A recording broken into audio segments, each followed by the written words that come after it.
Mbese ni bande bafite inshingano kandi by'itegeko kwigisha ijambo ry'Imana?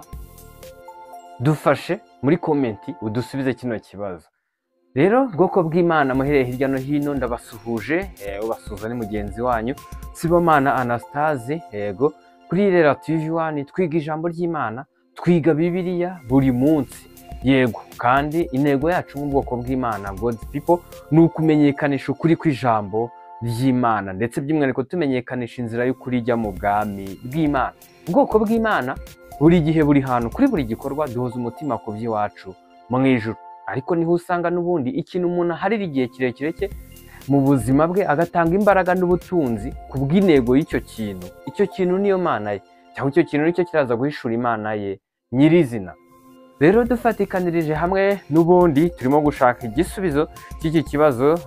Mbese ni bande bafite inshingano kandi by'itegeko kwigisha ijambo ry'Imana? Turareba icyo Bibiliya bivugaho.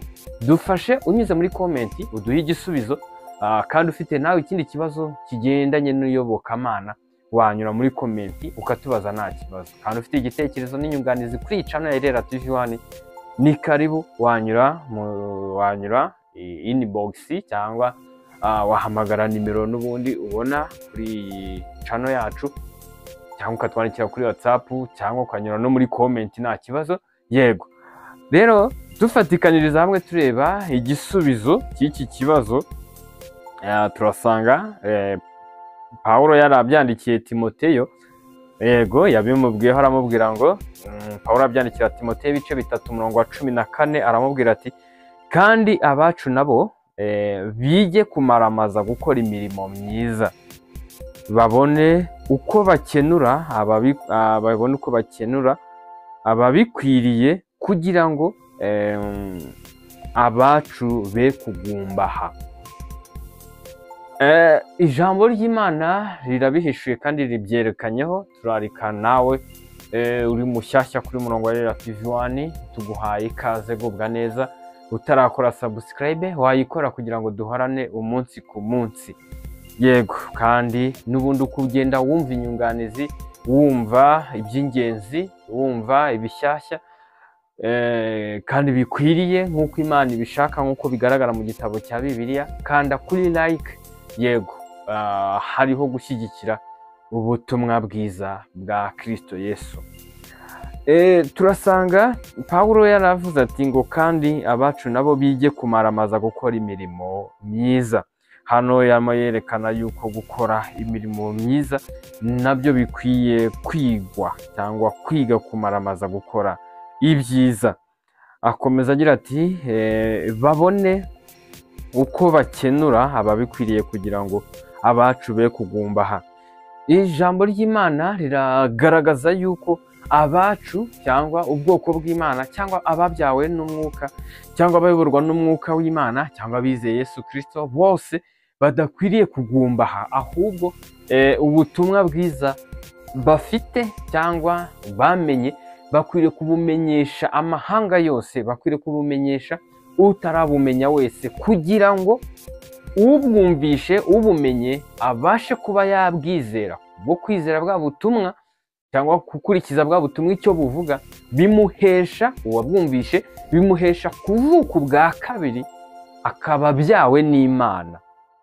Uwo nguwo yavutse abyawe n'Imana ku bw'ubutumwa bwiza yamenyeshejwe n'uwacu, cyangwa uyoborwa n'umwuka, cyangwa ubwoko bw'Imana God's people. Icyo gihe kugumbaha ntabwo kuba kubayeho, kuko nyirizina igituma abantu babyarwa n'umwuka ntabwo yakihereranya, ahubwo yabibamenyesheje, batuma babyarwa n'Imana mu mwuka. Icyo gihe niho abakoze imirimo myiza. Ego, nibwo aba maramaje gukora imirimo myiza, kandi bikaba bigiriye umumaro cyangwa bikenuye. Yego, abo ngabo nyine bavutse n'ubundi bwa kabiri, kandi abo ngabo bamenyekanishije ubutumwa bwiza, nta kugumbaha kuboneka kuri bo, kuko n'ubundi hari ababyawe n'Imana babiheshejwe n'ubwo butumwa bavuze, bituma bavuka ku Mana, bavuka ubwa kabiri. Rero ikintu cyaza gutuma Imana ibyara abantu, cyangwa ikintu kiraza gutuma habaho kuvuka ubwa kabiri, ni uko abantu baraza kumva ubutumwa bwiza, kandi ubutumwa bwiza buraza kujyanwa n'ubwoko bw'Imana, God's people. Kwa kumenyekanisha ubutumwa, noneho uwabwumvishe hariho kubwumvira agakora icyo bwamubwiye cyangwa icyo bumutegeka, icyo gihe agahita avuka bwa kabiri, agatangira kuyoborwa n'umwuka w'Imana, nawe agatangira gukora bya bikorwa nk'ibyo yakorewe n'ubundi byo kumenyeshwa ubutumwa bwiza, nawe akajya kumenyesha abandi, kugumbaha kukakurwaho, nikugaragare nikubeho, kubwo hari abarimo kuvuka ubwa kabiri kubera ko bwa butumwa bwatambukijwe. Rero ikibazo nicyo cyagiraga kiti, ni bande bafite inshingano kandi by'itegeko kwigisha ubutumwa bwiza cyangwa kwigisha ijambo ry'Imana?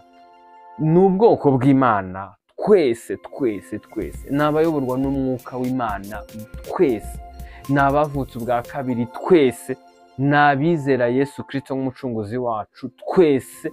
Yego, nitwe dufite inshingano n'ubundi yo kumenyekanisha ubutumwa bwiza. Bishatse kuvuga iki? Ntabwo ushobora gutanga icyo udafite. Iyo ufite ubwo butumwa nibwo ubasha kubutanga. Iyo hari icyo wakorewe nibwo nawe ubasha kugira icyo wakorera abandi. Udafite uwo mwuka w'Imana ngo ugushoboze ukorere muri wowe ubutumwa bugere ku bandi, ntibyakunda yuko ubwo butumwa bwaturuka kuri wowe nyirizina bugamije kubyaza abantu ubutumwa, bugamije kubyaza abantu ubutumwa bwiza, bakaba babaye abana ku Mana cyangwa bagiye kuyoborwa n'umwuka w'Imana by'iteka. Rero ndabashimiye yuko mwabanye natwe muri uyu mwanya, muri kino kiganiro. Ni byiza yuko n'ubundi habaho kubisangiza n'abandi, kandi nk'ubwoko bw'Imana twumva icyigisho cy'ingenzi nk'iki ngiki cyane ibindi twumvishe ndetse n'ibyo tuziga. Ikihutirwa ni ukubishyira mu bikorwa ako kanya, ndetse hariho no kubimenyesha n'abandi. Ndabashimiye, amahoro y'Imana n'ubuntu bw'Imana bibane namwe, mubeshwe no kumenya Imana na Yesu Kristo umucunguzi wacu. Murakoze cyane.